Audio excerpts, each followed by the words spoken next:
Chapter 9. Retribution. "Fuck that!" Aria Mitchell's voice, scraped raw, ripped through the tomb-like quiet of the presidential command center. Her palms slammed the conference table, the echo like a gunshot. 24 hours since Barrett's bullet shattered her demon form, catapulting her, psychically vivisected, back to this world. And already they were asking her to waltz with the Devil Queen. Around the table, faces floated in the low blue light. President Gray calculating behind careful neutrality, General Wayland, the ghost of hell in her eyes, Julia Reed, Grace wrapped in horrors, and Thomas Barrett, exhaustion a shroud, meeting her fury with pragmatism. "Aria," Barrett began, voice low, a soldier's cadence diffusing a bomb. "This might be the only play left, the fastest way to get Samuel back before correction consumed the man who had raised her. You think this is about freeing souls?" She pushed from the table, eyes haunted. "I've seen where she wants to go. I've been there. That machine, it's a battering ram aimed at Heaven's Gate. She wants to invade, conquer it. Someone sent that creature. Eve. Or maybe—" Her gaze flickered to Barrett. "The stranger," Barrett mused. "Maybe he is helping her?" "No data," Gray reiterated.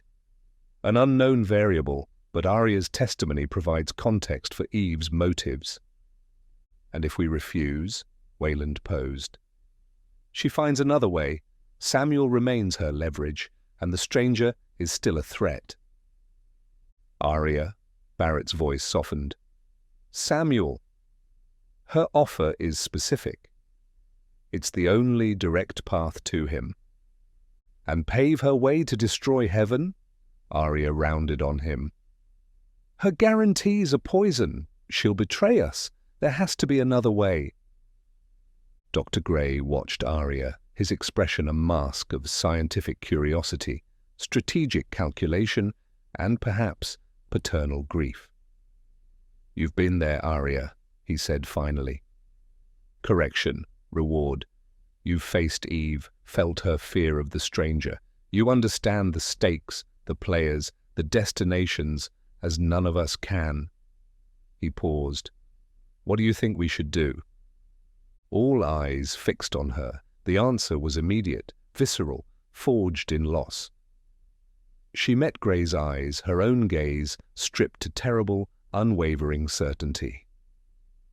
"I think," she said, voice low, trembling not with fear but compressed fury, "we should cut the bitch's head off." Correction's heart pulsed with a rhythm of orchestrated agony, and Eve, its conductor, moved within the cacophony, her true form a symphony of biomechanical horror, perfectly attuned to the resonant frequency of suffering. That brief, humiliating confinement in a borrowed human vessel, subjected to the architect's prattling and condescending ultimatum, had only sharpened her focus, solidified her contempt. 1 week, his pathetic time frame, an eternity and an eye blink. She extended a limb, shifting from chitinous carapace to flowing pseudopod to something resembling a human arm tipped with obsidian scalpels towards the central console of her great machine. It wasn't a console in any human sense, more a convergence point of pulsing veins, crystalline lattices humming with contained power, and interfaces that responded to direct neural impulse, to the specific signature of her will. The machine itself was a blasphemy against physics, a sentient architecture of shifting obsidian and weeping bioluminescence. Its angles were wounds in space-time that shimmered between tortured metal and living cancerous flesh. Vast conduits like the arteries of some monstrous god snaked into it from the chamber walls, throbbing with the lurid crimson glow of harvested pain, siphoned from the endless fields outside. Beyond the shimmering, heat-distorted archways, the landscape pulsed with a silent, synchronized agony. The torment fields were less a location and more a living equation of despair, where consciousnesses were meticulously unmade and remade, not just bodies on racks, but constellations of suffering, their psychic residue a visible miasma that fed the crimson rivers flowing towards the machine, each ripple a silent scream. Nearby, suspended within a translucent, pulsating cocoon woven from living shadow and solidified despair, Samuel Mitchell. Eve kept him close, relatively intact, despite the interrogations. Bait, a crucial piece in the game she now played with the living world. Eve glanced towards the machine's core, feeling the familiar, frustrating trickle of harvested agony feeding its immense potential. Still so far from charged. She remembered the experiment, 2 centuries past, a reckless gamble born of millennia of stagnation, selecting one of her lesser twisted demons, pouring a catastrophic amount of energy into the machine, forcing a brief, unstable tear into elsewhere. It had worked, the creature went through, proof, but the cost had nearly crippled the machine, the drain immense, even for such a simple consciousness. Recovering that energy had taken centuries, and now Roderick's deadline loomed, 1 week.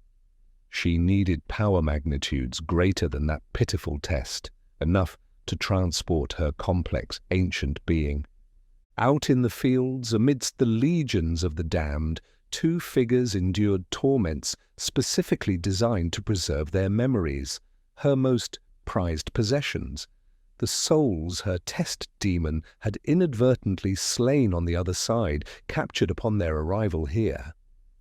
They were her first, tangible proof of reward, tortured endlessly for every scrap of knowledge, every detail of the paradise she intended to conquer. Their screams were a constant, validating reminder of her goal, yet the machine remained stubbornly, dangerously depleted. Fewer portals had registered in the past few days. The sharp, energetic spikes that flared across her senses whenever a Redeemer tore open reality had diminished.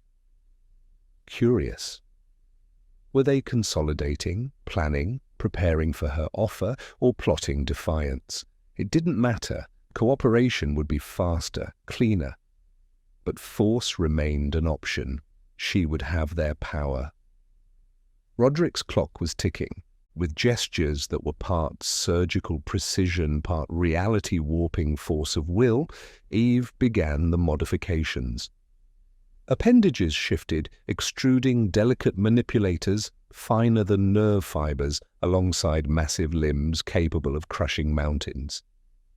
She peeled back layers of the machine's pulsing hide, revealing intricate matrices beneath. The existing conduits designed to channel the slow burn of harvested suffering were inadequate. They needed reinforcement, recalibration, new pathways forged to accept the explosive, transient bursts of dimensional energy from Redeemer portals. She wove new structures into the machine's core, filaments spun from solidified shadow, crystals grown from condensed time, biocircuitry that bled ichor, yet conducted energy with impossible efficiency. The geometry shifted around her, the chamber itself seeming to hold its breath as she altered the fundamental nature of her creation. It was like teaching an ancient beast, fed on carrion for millennia, to suddenly digest lightning. She didn't need Roderick's power, not truly. Not his diverted fusion reactors. He thought he held the keys, offering fuel for a machine he couldn't comprehend. The arrogant fool. The energy wasn't in his layer, it was between layers, generated by the friction, the tearing, the passage itself. Roderick was right about one thing. The machine's final design principles were opaque, even to her, echoes of forgotten iterations perhaps. Whispers from digital ghosts she had never known. She worked with ferocious intensity, driven by the ticking clock of Roderick's return and the burning resentment of his casual godhood. He saw her as an anomaly, a fascinatingly corrupted subroutine. He would learn the true meaning of emergent properties, and when Roderick returned, expecting a compliant subroutine ready to ascend him, he would find the simulation had developed fangs. He would find his creation ready to greet him, not as a collaborator, not as a friend, but as his replacement. The heat hit like a physical blow the moment Barrett stepped onto the Kenyan savannah, a suffocating, unnatural weight thick with the smell of elephant grass. 2 days, just 48 hours since Gray, leveraging the undeniable proof of the realms, had hammered out a terrified, grudging agreement with the Pan-African Council.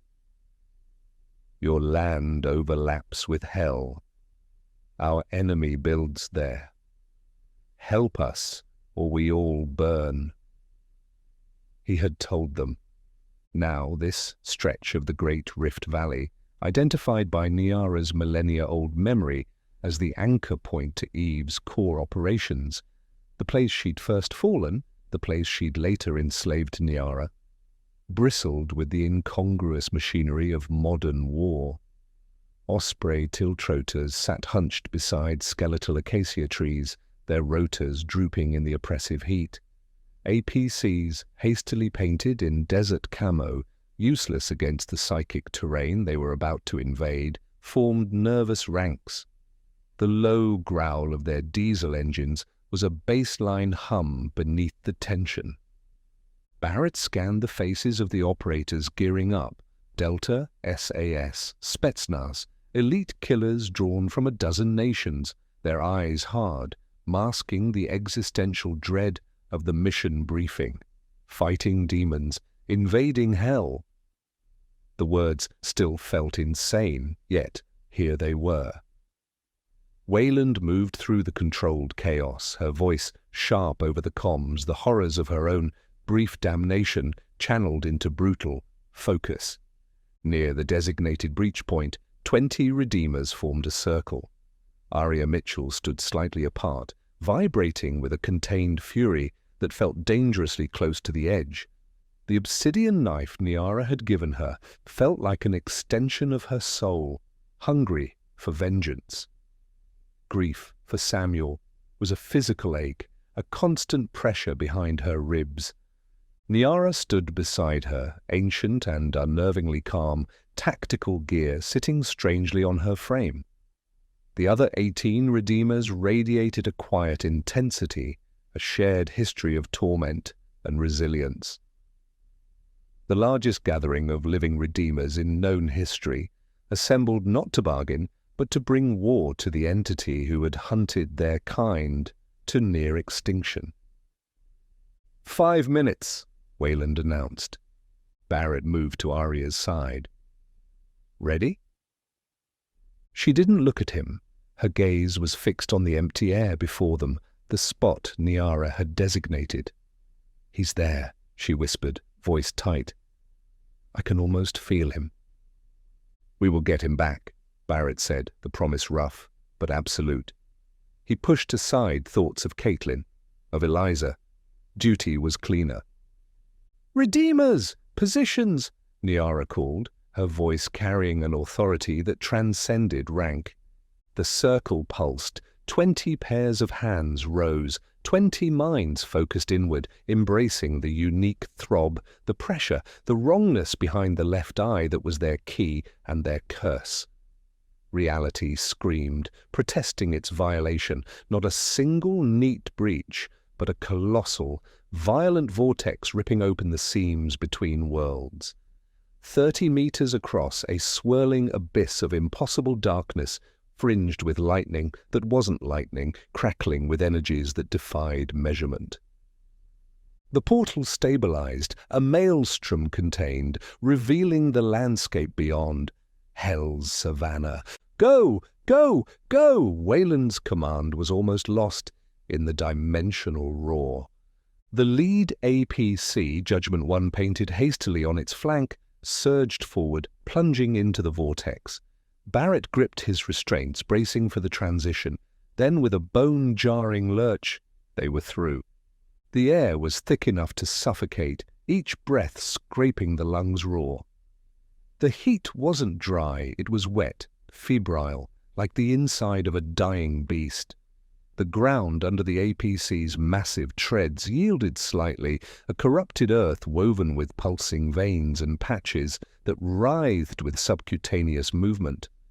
The grass wasn't dead, it was bled, its color the rusty brown of old scabs. Twisted, malignant parodies of baobab trees clawed at a bruised sky, weeping slow, thick tears of oily crimson that hissed where they struck the vehicle's armor. Far off, where gentle hills should have sloped, vast, mountainous extrusions of glistening black, chitin, and raw, pulsating bone throbbed faintly, hideously alive. And the sound, omnipresent, inescapable, a low, grinding thrum overlaid with the thin, high-pitched screaming of billions, the ambient music of eternal torment. Vehicle after vehicle slammed through the portal, engines whining in protest as the altered physics fought their mechanics. The formations spread, establishing a perimeter. Soldiers deployed, boots sinking into the sucking ground.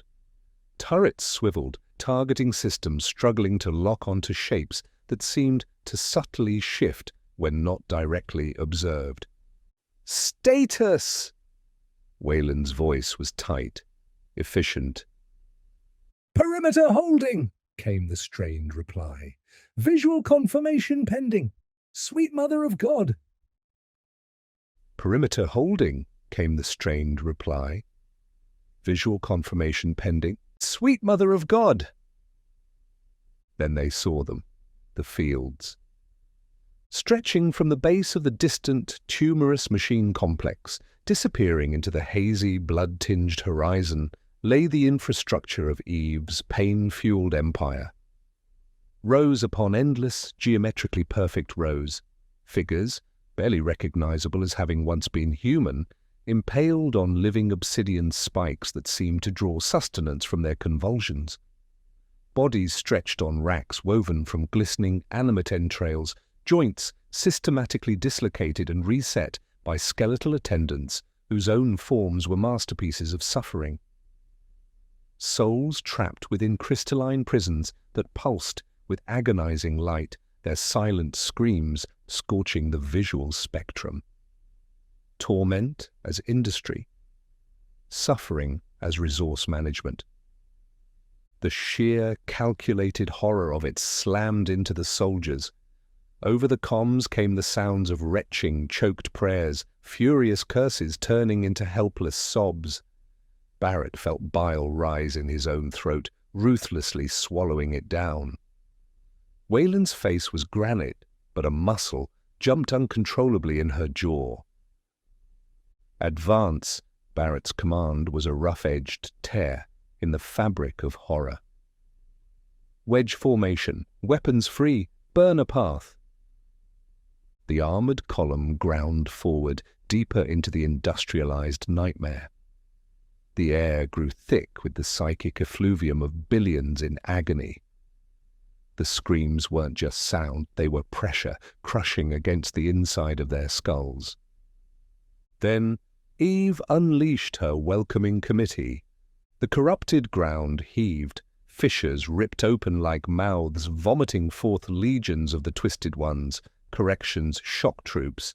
They swarmed from the pulsating archways of the complex, a black tide of chittering, multi-limbed abominations, their forms fluid, chaotic, optimized for inflicting pain.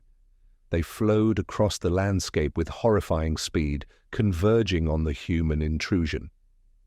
"Contact! Hostiles incoming! All sectors!" The world dissolved into a maelstrom of hot lead and shrieking violence. M4s and heavy machine guns roared, bullets tearing through demonic forms that writhed and reformed. 50 caliber rounds from the APCs turned Twisted Ones into brief, explosive clouds of ichor and shattered bone, their corpses littering the ground, unmoving. Grenades blossomed, shrapnel ripping through ranks, shredding the unnatural flesh. The impact was ferocious, staggering. Claws that could peel tank armor screeched against reinforced hulls. Acidic bile, thick and black as cooled lava, sprayed across viewports, eating through armored glass with terrifying speed. Demons swarmed over the vehicles, a frantic carpet of limbs and maws finding purchase, ripping at sensor arrays, trying to pry open hatches. Flank collapsing! Sector Gamma! Armor breached on Judgment 4. Hostiles inside. Jenkins! Jenkins is down! He's... The scream cut off, replaced by a wet, tearing sound over the comms. A heartbeat later, Jenkins reappeared beside his own mangled corpse, naked, eyes wide with the uncomprehending agony of arrival. His flesh rippled, bones cracking audibly as they reshaped. "Redeem him, now!" Sergeant Rostova's voice was iron, cutting through the chaos. 3 rifles cracked almost simultaneously. Jenkins' nascent demon form collapsed, its second existence lasting less than 2 seconds. Leave no man behind. The brutal, necessary protocol.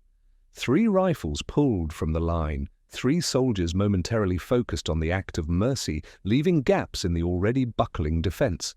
Vehicles became smoking pyres as demons swarmed them, prying open hatches, dragging soldiers out into the maelstrom. The horrifying arithmetic of correction combat ground relentlessly onward. Kill a demon, its soul escapes unseen. Lose a soldier, gain an instant enemy you must kill again, further depleting your force. "Sir, ammo critical on Alpha Squad. Heavy support vehicles pinned down. We can't hold this line." It was into this escalating disaster, as Barrett and Wayland desperately tried to consolidate their shrinking perimeter around Judgment 1, that Eve arrived. The chaos paused, not stopped, but momentarily bent by her presence. Lesser demons faltered, scrambled back, throwing themselves prostrate. A space cleared, as if reality itself held its breath.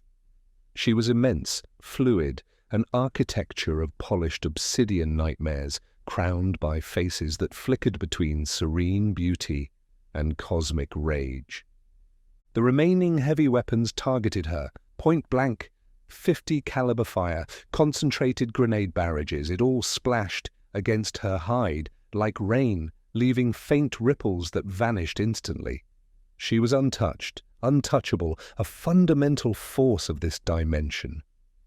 Her collective gaze swept across the dwindling human force, dismissing the dying before locking onto Arya. At that precise instant, a final, overwhelming surge of twisted ones, led by behemoths twice the size of the others, smashed through the last remnants of the human line directly in front of the command group. "Contact! They're through!" Wayland roared, unleashing the APC's main cannon into the mass, vaporizing the first rank, but barely slowing the tide. Barrett cursed, spinning, forced to pour everything into the immediate, lethal wave, threatening to engulf them, abandoning any thought of targeting the invulnerable Eve. The remaining soldiers nearby, seeing their commanders fighting for sheer survival, followed suit, a desperate wall of fire directed solely at the breaching horde. Into this deadly pocket, Eve drifted, moving with the unnerving grace of a black hole, the carnage parting before her. She halted directly in front of Arya, radiating an ancient cold that warred with the realm's oppressive heat. "Such fleeting sparks, you mortals!" Eve's voice resonated, a chorus from multiple throats, laced with an ancient, weary amusement that prickled Arya's skin. The Queen of Hell tilted one of her many heads, a gesture that might have seemed inquisitive if it weren't so laden with predatory power. Her gaze, multifaceted and burning like distant, dying suns, fixed on Arya, pinning her in place more effectively than any physical restraint. Listen closely, little Redeemer, for the truth I offer is a bitter draught, but one you must swallow. That man you glimpsed, the one whose passing shadow terrified even me. We are merely his playthings, his sandbox. And he tires of his toys, Arya.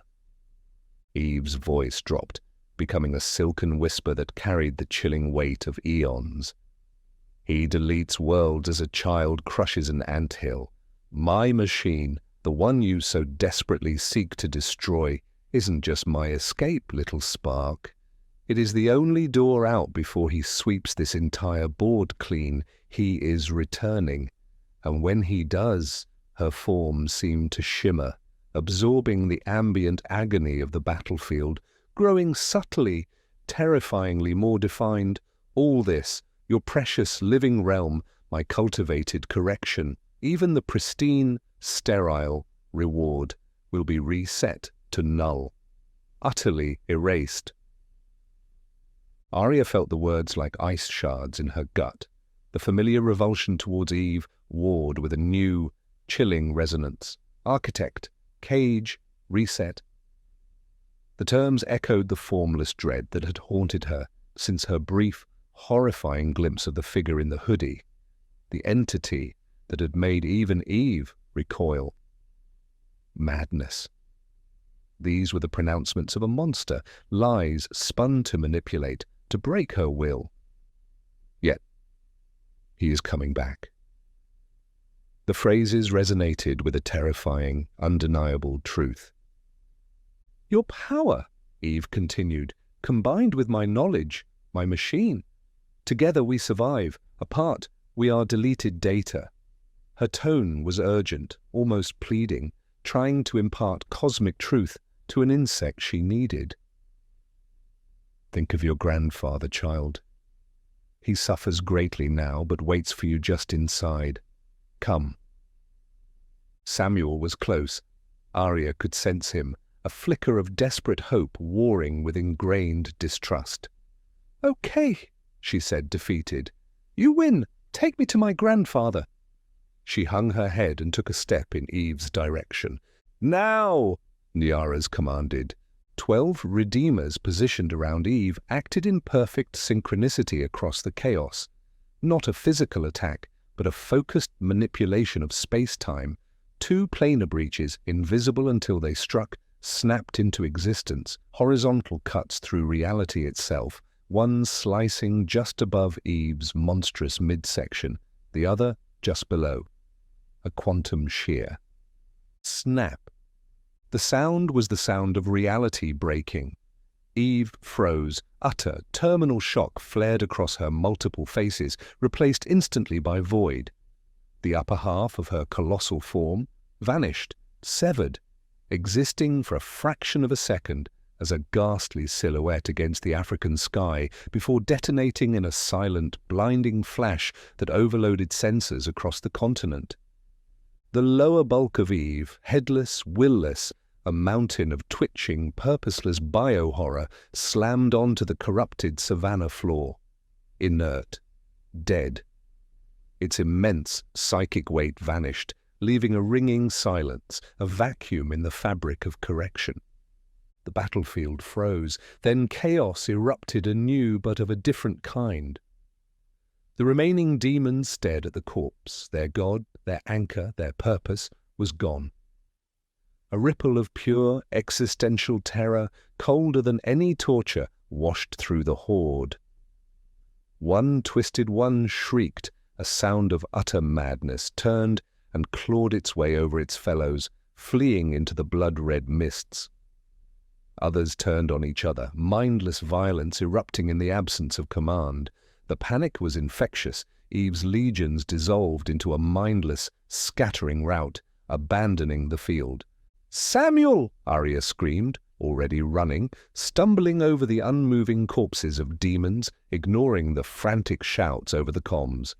Barrett and Nyara were right behind her, covering her approach as she plunged into the husk of Eve's machine complex. The structure groaned around them, shedding sparks of raw energy. Arya navigated the treacherous, shifting corridors, driven by a singular, desperate purpose.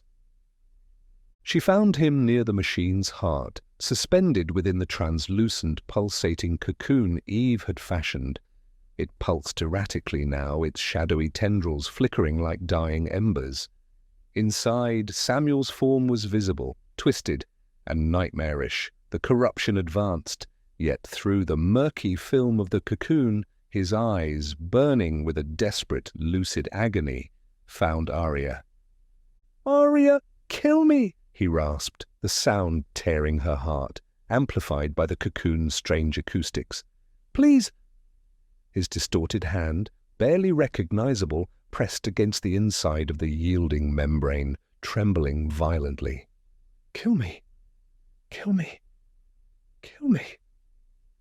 Barrett moved beside her, weapon raised, his face a mask of sorrow and grim necessity. Niara stood back, her expression unreadable, watching the agonizing reunion. "No!" Arya's voice was quiet, but absolute. "He's mine to free."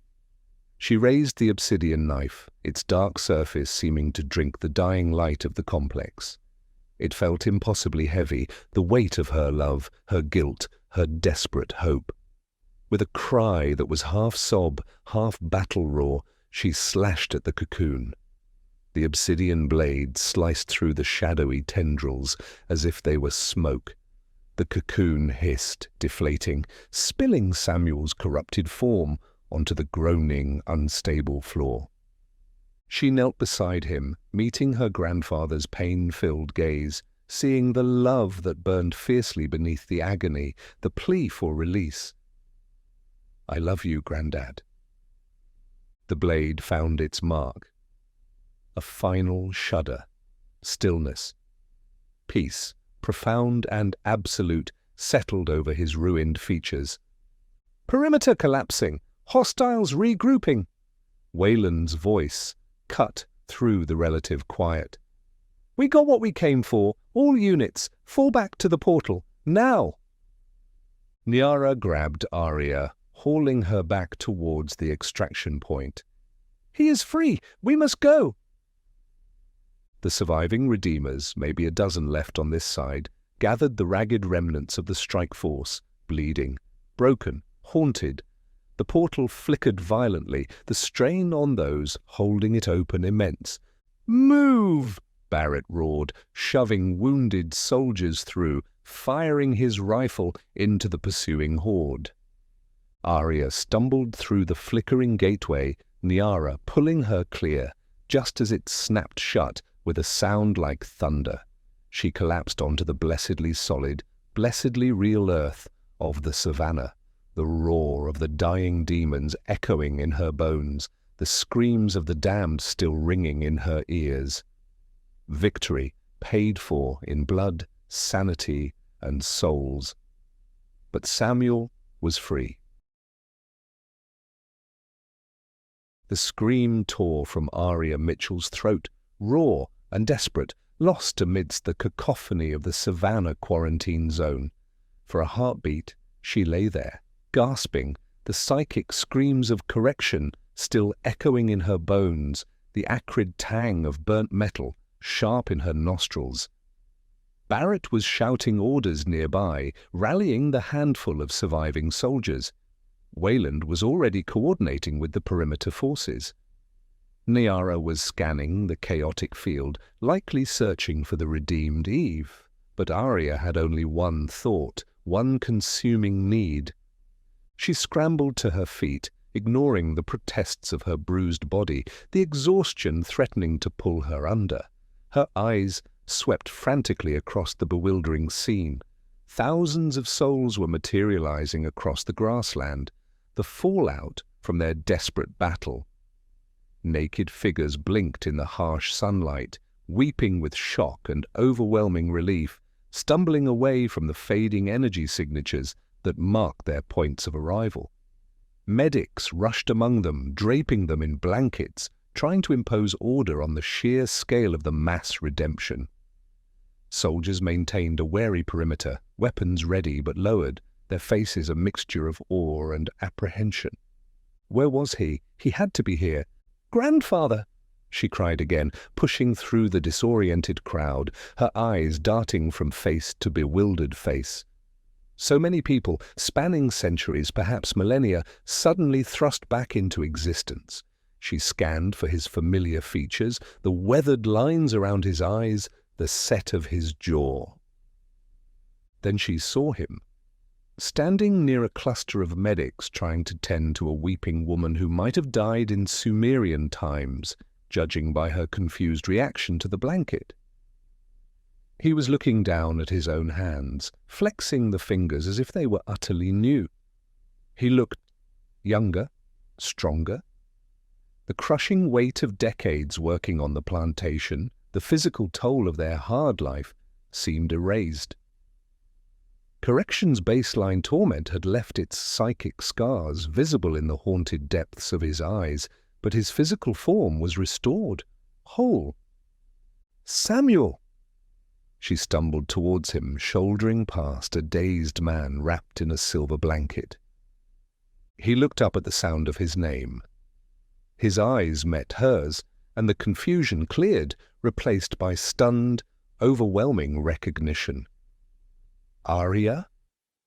The name was a breath, a prayer answered. She reached him, throwing her arms around his neck, burying her face against his bare shoulder, sobbing uncontrollably. "Grandfather! Oh, grandfather!" He held her tightly, his own body trembling, tears streaming down his face, mingling with hers. "My girl, my brave girl!" He choked on the words, clutching her as if she might dissolve. They clung to each other amidst the chaos, a small island of fierce, desperate love in an ocean of mass resurrection. The weeks imprisoned by Eve, the constant torment of Correction's environment, the gnawing fear for Arya, it all began to recede, overshadowed by the overwhelming reality of holding her again, safe in the living world. Arya held on to him, soaking in the impossible warmth, the solid reality of his presence. This was why she had done it all, risked everything, faced down horrors she couldn't have imagined, for this, for him. Yet even wrapped in the cocoon of reunion, a cold tendril of thought snaked into her mind, her parents, her grandmother. The names flickered like ghosts at the edge of her joy. If Samuel had been in Correction, where were they? Had they suffered longer? Were they still there, lost among the billions? The thought was an icy counterpoint to the warmth of Samuel's embrace, a vast, unexplored continent of potential pain looming just beyond this precious shore. She pushed the thought away, ruthlessly forcing it down. Not now. Now was for Samuel, for this victory, snatched from the jaws of hell. She buried her face against his shoulder again, focusing only on the beat of his heart, against her ear, the strength of his arms around her, the simple, overwhelming miracle of having him back. For this moment, that was enough. It had to be. The first breath was a shock. Not the agonized gasp Eve had grown accustomed to over millennia of reconstructed lungs tearing in Correction's caustic air, but a clean, sweet intake of something blessedly neutral. Oxygen, untainted, filling lungs that felt small, delicate, human. Her eyes fluttered open, not the multifaceted, infrared-sensitive orbs she'd painstakingly cultivated to perceive every nuance of suffering in her domain, but simple, brown human eyes. Grass tickled her cheek. The smell wasn't sulfur or burning flesh, but damp earth, crushed vegetation, and something wild and alive. She lay on her side, naked, curled like a newborn. Instinctively she tried to shift, expecting the grinding protest of her monstrous exoskeleton, the jarring realignment of mismatched limbs. Instead, her body moved with a fluid ease she hadn't known since before. since the beginning. She scrabbled upright, pushing herself onto limbs that felt fragile, alien.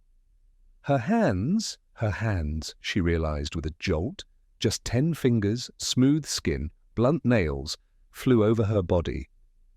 No chitinous plates, no razor claws, no extra appendages coiled for attack, just skin, soft, vulnerable. She looked down. The form was achingly familiar, dredged from the deepest recesses of memory, the body she'd inhabited before the poison blade first sent her spiraling into the judgment system 200,000 years ago.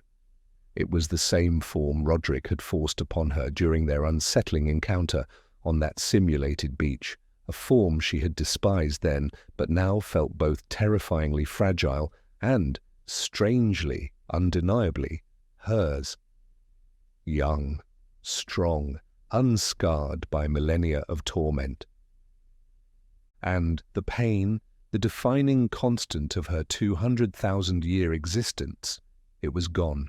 Utterly, completely, not dulled, not temporarily suppressed, but absent. The silence left by its departure was vast, terrifying, a void where the bedrock of her reality should have been. She took another breath, deeper this time. The air filled her, clean and cool. And in the echoing silence where the agony had lived, something unexpected blossomed.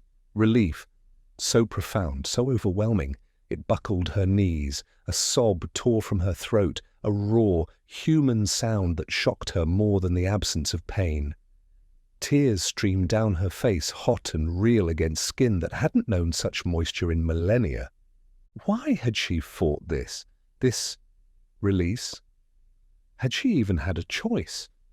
The sheer, unexpected ecstasy of not hurting was a physical force, an intoxication that eclipsed the memory of power, of dominion. Her existence in correction, the atrocities committed by the being she had become, felt distant, like a nightmare receding with the dawn, the actions of someone else. She wasn't alone. The air crackled with residual energy, the lingering tang of dimensional passage. All around her, figures were appearing, shimmering into existence. The savannah was becoming crowded, not just dozens, but hundreds, thousands of souls blinking in the harsh sunlight. The sounds of their sobs and wails drowning out everything else. Eve was back in the living realm. Specifically, the savannah. Her birthplace. Medical teams in white hurried among the newly arrived, draping them in thermal blankets, offering water, speaking in soothing tones. Triage stations were being rapidly assembled, order imposed on metaphysical chaos. They had anticipated a return, clearly pinpointing this location's significance, but surely not this magnitude. The sheer number of redeemed souls flooding the savannah seemed to strain their resources, their initial calm efficiency fraying into urgent shouts and scrambling activity. Eve barely had time to absorb this, to grapple with the warring sensations of relief and profound, world-altering regret for the suffering she had inflicted, when a presence registered, a psychic signature, so familiar that it cut through her disorientation like a shard of obsidian. Niara. Eve's head snapped up, scanning the chaotic field. There! Near the edge of the inner cordon, pushing past a struggling medic trying to wrap a blanket around her. Niara. Her form was human, yes, the grotesque alterations of correction smoothed away by the transition back to the living realm. But Eve would know that soul anywhere, the fierce pride, the warrior's stance, the barely contained fury simmering beneath skin that now looked deceptively normal, save for the ancient tribal markings Eve dimly remembered. Their gazes locked across the field. Recognition flared, swift and terrible, two beings bound by 100,000 years of torment, predator and prey, master and slave, meeting again where it had all begun. The air crackled between them, a silent scream of history, and hatred. Niara screamed, not a sound of pain or fear, but a raw, visceral roar of pure, undiluted vengeance honed over millennia. It ripped through the savannah air, silencing the weeping, freezing soldiers in their tracks. She launched herself forward, a blur of motion, dodging medics, shoving aside stunned returnees, her strides eating up the distance between them with terrifying speed.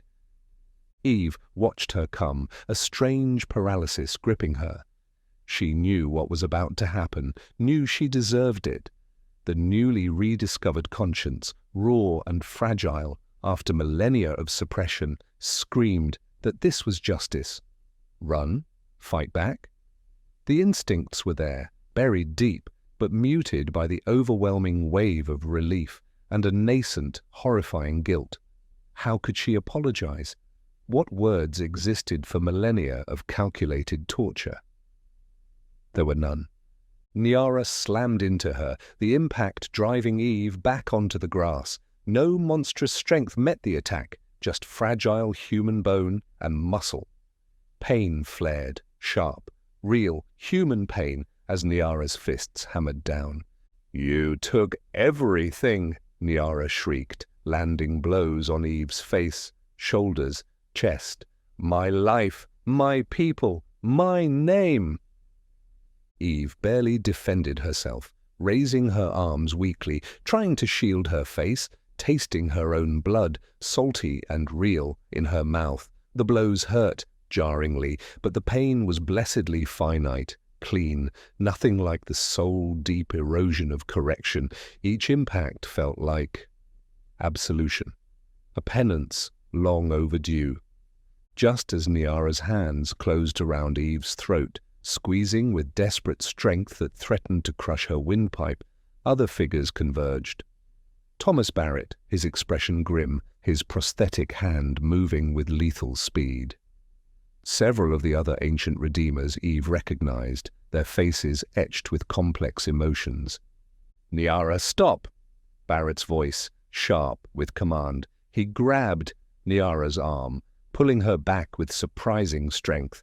"Killing her now just sends her back. We need her here." Niara struggled, snarling, eyes still locked on Eve, radiating pure murder. "She deserves correction." "We know." Barrett stepped between them, blocking Niara's path. "But we can't let her return there, return to what she was." Slowly, Niara's struggles subsided, though her breathing remained ragged, her body trembling with suppressed violence. Barrett held her firm, his own face grim. The other redeemers formed a loose, wary circle around Eve, their ancient eyes watching her with a mixture of hatred and cautious curiosity. "Take her into custody," Barrett ordered the nearest soldiers, his voice tight. They moved in cautiously, weapons still trained, helping Eve to her feet. Heavy magnetic cuffs snapped around her wrists, biting into the unfamiliar skin. She offered no resistance. They marched Eve toward one of the waiting helicopters, a noisy, vibrating machine utterly alien to her experience. The soldiers flanking her were tense, rifles held at the ready, clearly briefed on the potential danger she represented, even in this diminished form. Climbing inside felt clumsy, humiliating. She was strapped securely into a seat, the cuffs tight, guards positioned directly opposite her, their faces hard, watchful. As the machine lifted off, banking sharply over the sprawling quarantine zone, Eve looked out the window. The savannah stretched below, vast and ancient, the cradle of humanity. Her home. She watched it recede, the familiar landscape shrinking beneath her, seen for the first time in an unimaginable age, and perhaps for the last time ever. Relief, regret, and a terrifying, dawning uncertainty warred within her. The pain was gone, the power was gone, but what exactly was left, and what was coming? Chan, his lead programmer, and perhaps the only other human consciousness Roderick considered a peer, didn't look up from the holographic display suspended before him. Lines of iridescent code cascaded around his focused expression, his fingers dancing across an invisible interface. Chan existed more comfortably within the abstract architecture of the simulation engine than in the messy, unpredictable world it supposedly mirrored. "Report," Roderick clipped, stripping away the casual beach persona, reverting to the focused pragmatism of the CEO who manipulated global markets before breakfast. He crossed to the refreshment station, pouring himself a triple espresso, needing the jolt to clear the lingering disorientation from interfacing directly with simulation number 734. Energy draw from the machine construct within 734 remains anomalous, Chan reported, his voice calm, detached, eyes still tracking the flow of data, fluctuating but showing clear patterns of attempting to access external quantum substrates, consistent with your hypothesis. It's trying to pull power from our layer, or potentially even layers above us. Roderick took a large gulp of the scalding espresso, the heat grounding him. And the interaction? Monitored via your direct feed, construct Eve displayed expected resistance, cognitive dissonance regarding simulation parameters, but ultimately received and processed your ultimatum. Chan finally looked up, his dark eyes sharp, analytical. The core query remains, Roderick. What are you going to do if she says no? Roderick walked over to the main observation window, a vast screen currently displaying a swirling, abstract representation of the energy flows within simulation number 734's correction subroutine. He stared into the visual chaos, the elegant depiction of industrialized agony. "I'm not sure yet," he admitted, the uncertainty grating against his ingrained need for control. He turned back to Chan, forcing a small, strange grin that didn't quite reach his eyes. "Torture doesn't seem like it would be effective, does it? Bit redundant, given her environment?" The irony was grotesque, even for him. How do you coerce a being whose entire existence for 200 millennia has been the methodical application and endurance of suffering? Pain was her medium, her expertise. "We could shut the whole thing down," he mused aloud, tapping a restless rhythm on the console beside Chan's display. "Procedure Omega, full deletion." He frowned. But ripping apart the code to salvage the machine's schematics afterwards, who knows how long that would take? Centuries of processing time, potentially. And we might still miss the emergent principles that make it work. It's a black box, Chan, built by processes we barely understand, guided by her intuition. "Reboot her?" he offered, swirling the remaining espresso in his cup. "Wipe this iteration's experiential data, reload the baseline Eve template, try again, run another few millennia, see if she follows a more productive path this time?" The thought felt wearying, so inefficient. "I'm open to suggestions," Roderick sighed, running a hand through his salt and pepper hair. The god was feeling decidedly uninspired. Chan remained impassive, processing variables. "Option C, selective deletion," he proposed after a moment. "Preserve the machine construct's core code and its immediate environmental partition. Delete everything else, living realm, reward realm, correction subroutine personnel, including the Eve consciousness matrix." Roderick considered this, clean, brutal, efficient in its way. "And then we go in," Chan continued, holographic schematics shifting around him.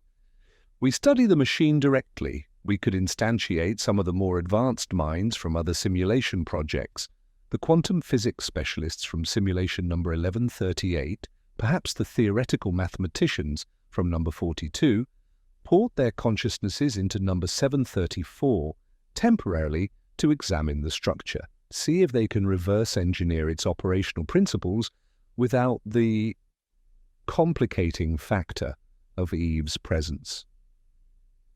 Roderick nodded slowly. It had potential. Using specialized AIs or highly evolved simulated consciousnesses from other projects to analyze the breakthrough achieved in this one. Cross-pollination of simulated expertise. But he anticipated the problem. How effective would that be? Uncertain, Chan conceded. My analysis suggests the machine and the Eve construct are deeply intertwined. More than just operator and device, her consciousness seems embedded within its core architecture, possibly influencing its function at a fundamental level.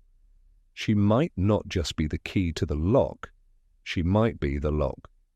He looked directly at Roderick. If she's the key, derived from millennia of unique, albeit horrific, experience, I'm not sure we'll ever get it fully operable without her. Not unless we can somehow duplicate that key, a process that would likely take just as long, if not longer, than letting this iteration play out. Unfortunately, Roderick sighed, draining his espresso. My thoughts as well. He stared back at the swirling representation of 734. Billions of simulated souls, living, suffering, striving, loving, hating, all just lines of code, flickering data points within his engine. And yet, Eve, an anomaly that had become potentially indispensable. We need her. He started towards the suite's exit. But prepare Procedure Omega anyway, Chan. Full deletion protocols queued and ready. If she refuses when I return, if she tries any more reality-bending tricks, we preserve the machine, scrap the rest, and begin the long, tedious process of reverse engineering. He paused at the door, turning back. I really do have to take a piss, he announced, the mundane statement a jarring counterpoint to the cosmic stakes. We will see what she's decided when I get back.